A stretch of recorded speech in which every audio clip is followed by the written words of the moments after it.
नमस्कार, मैं मानवी आप सभी का एनडीडी न्यूज में स्वागत करती हूँ। एक बार फिर हम लेकर आए हैं देश और दुनिया की सही और सच्ची खबरें। तो चलिए शुरू करते हैं इस हफ्ते का राउंड अप। बीते सप्ताह सुप्रीम कोर्ट ने नीट पेपर लीक मामले में नेशनल टेस्टिंग एजेंसी को सेंटर वाइज रिजल्ट जारी करने का आदेश दिया है। इसके साथ कोर्ट ने अपने फैसले में कहा कि चूंकि परीक्षा में बड़े पैमाने पर गड़बड़ी के सबूत सामने नहीं आए हैं, इसीलिए परीक्षा को दोबारा नहीं कराया जा सकता है। हालांकि एग्जाम में हुई धांधली से छात्रों का एनटीए के प्रति भरोसा डगमगा गया है।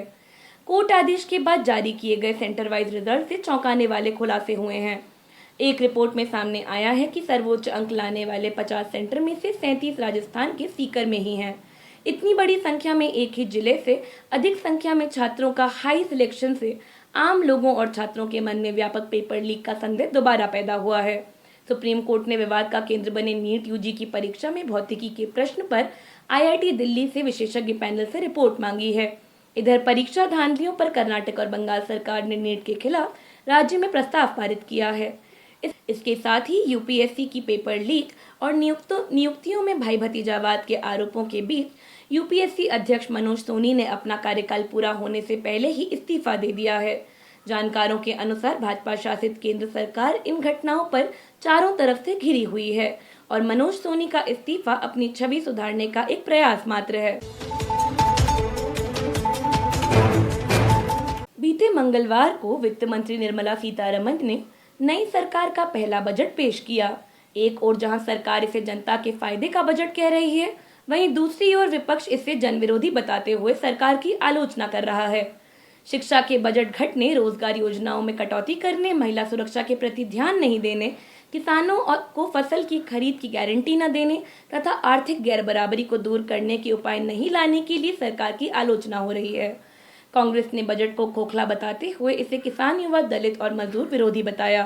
विपक्षी पार्टियों ने यह भी कहा कि सरकार अपने सहयोगी पार्टियों को खुश रखने के लिए एनडीए शासित राज्यों के लिए योजनाएं घोषित कर रही है, जबकि दूसरे राज्यों के साथ भेदभाव और अन्याय हुआ है।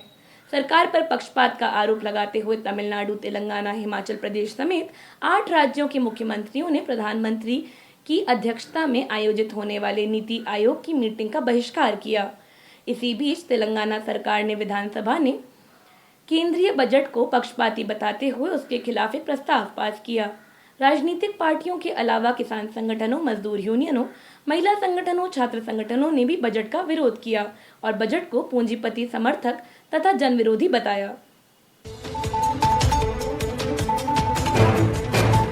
सोमवार को लोकसभा में प्रस्तुत आर्थिक सर्वेक्षण 2023-24 में कहा गया कि क्या मूल्य वृद्धि का टारगेट निर्धारित करने के लिए खाद्य मुद्रास्फीति को शामिल नहीं किया जाना चाहिए।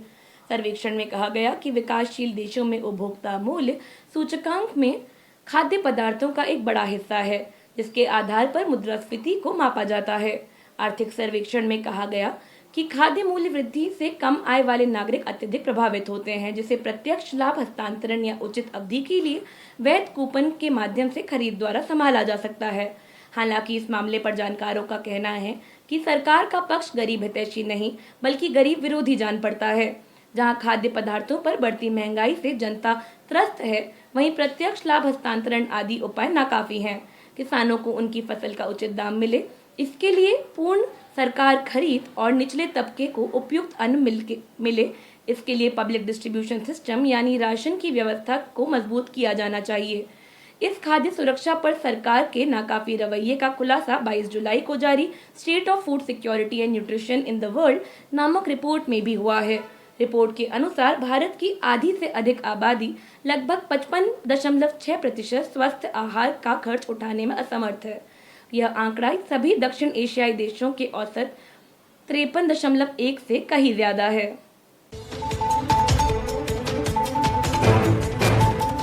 उत्तर प्रदेश में पुलिस द्वारा यूपी में कांवड़ यात्रा के रूट पर सभी दुकानदारों को अपना नाम लिखने के आदेश पर सुप्रीम कोर्ट ने रोक लगा दी है।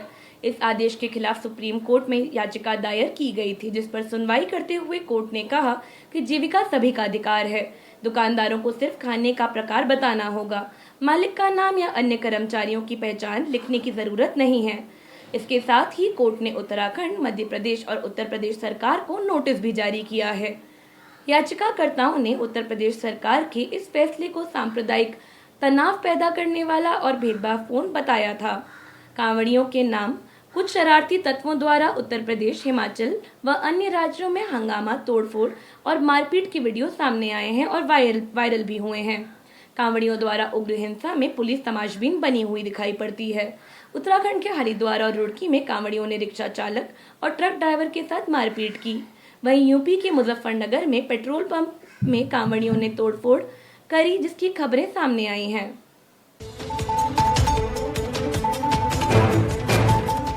इन दिनों कर्नाटक सरकार के एक मजदूर विरोधी फैसले का भारी विरोध हो रहा है।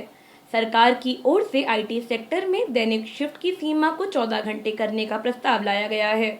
तमाम ट्रेड यूनियन सरकार के इस नए प्रस्ताव का विरोध कर रहे हैं। उनका आरोप है कि दैनिक शिफ्ट को बढ़ाने से कंपनियां अब कम तनख्वाह में ज्यादा काम करवाएंगी, जिससे उनका भारी फायदा होगा। कामगारों का आरोप है कि सरकार कॉरपोरेट घरानों और पूंजीपति संस्थानों के फायदे में यह कानून ला रही है, ताकि आईटी सेक्टर में भी कामगारों का शोषण बढ़ाकर मुनाफा कमाया जा सके। बता दें कि मोदी सरकार द्वारा लाए गए 4 श्रम कानूनों में भी रोजाना काम के घंटे 8 से बढ़ाकर 14 कर दिए गए हैं।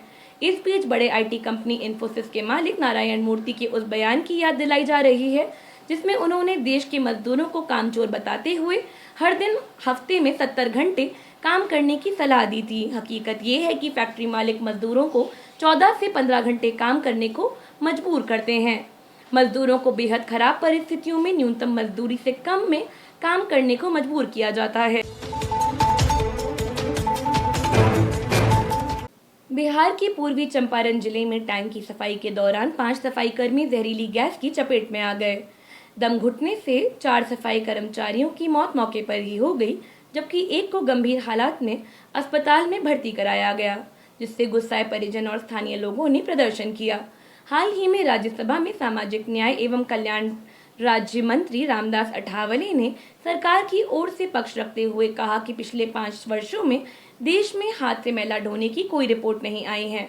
वित्तीय वर्ष 2024-25 में केंद्रीय बजट में सफाई कर्मचारियों के लिए उल्लेखित प्रावधानों को पूरी तरह से दरकिनार करते हुए सरकार की तीखी आलोचना हो रही है। जहां देश के अलग अलग राज्य में हाथ से मैला ढोने और सीवर टैंकों में उतरकर जहरीली गैस से मरने की रिपोर्ट अलग अलग अखबारों में छपती रही है, वहीं दिल्ली के रोहिणी में ऐसी ही घटना पर इसी साल 2 लोगों के खिलाफ आपराधिक मुकदमे दर्ज किए गए हैं।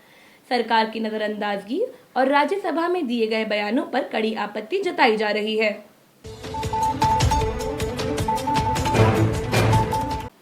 चौबीस जुलाई को सुप्रीम कोर्ट ने शंभू बॉर्डर खोलने को लेकर अपना फैसला सुनाया है।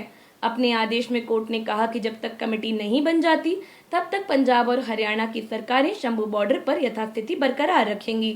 कोर्ट ने कहा कि सरकार व किसानों में भरोसे की कमी है, इसीलिए कोर्ट ने एक स्वतंत्र कमेटी बनाने का आदेश दिया है, जिसमें राज्य सरकार के लोग और कृषि एक्सपर्ट हों, जो हरियाणा के शंभू बॉर्डर पर प्रदर्शन कर रहे किसानों की बात रख सकें। साथ ही कहा गया है कि पंजाब और हरियाणा सरकार कोर्ट को नाम सुझाए जो इस कमेटी के सदस्य हो सकते हैं।